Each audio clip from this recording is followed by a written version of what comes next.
Ils se surnomment les redoutables. Depuis des mois, ces salariés de la Redoute luttent pour obtenir de meilleures conditions de départ. C'est derrière ces murs que Nora a passé 23 ans de sa vie.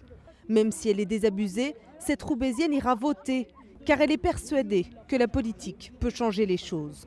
Après la Redoute, il n'y a plus rien. Hein. Il y avait 6 000 employés qu'on se retrouve après à 4 000. Et là, on se retrouve à 2 000. Il y a un souci après là. Il faudrait qu'aussi la politique lance une loi non-licenciement. Tous n'habitent pas à Roubaix. Mais à la veille des municipales, ils partagent le même sentiment, celui d'être oubliés par les hommes et les femmes politiques. On veut que ça bouge et qu'ils soient beaucoup plus connectés au terrain. Parce qu'on a l'impression que beaucoup... ils sont déconnectés par rapport à la vie réelle. On est dans les oubliettes en fait. On ne pense pas à nous. Pourtant c'est un grand VPCiste. Il était numéro 1. Et aujourd'hui on a l'impression qu'on est abandonné. Pour que Roubaix surmonte ses épreuves, Loïc pense qu'il faut miser sur de nouveaux secteurs plus dynamiques. Il y a 7 ans, il a créé le concept du Grand Bassin, un espace de boutique pour les artistes des environs.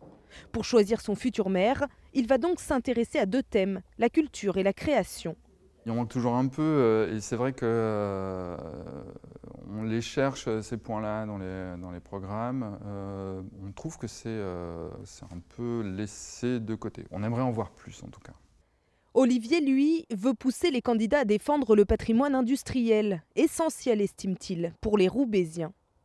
Le fait de considérer que ce qui s'est passé est un atout est une façon de redonner aux gens une fierté sur ce qu'ils ont vécu, plutôt que de le nier. Parce que dire aux gens, vous n'avez pas d'emploi, parce qu'il n'y en a plus, et ce que vous avez fait, ça ne vaut rien, et de toute façon, il n'y a pas d'avenir. Si vous êtes anéanti sur le passé, le présent et l'avenir, je ne sais pas comment vous pouvez exister. L'association espère que le futur maire se battra pour inscrire Roubaix au patrimoine mondial de l'UNESCO.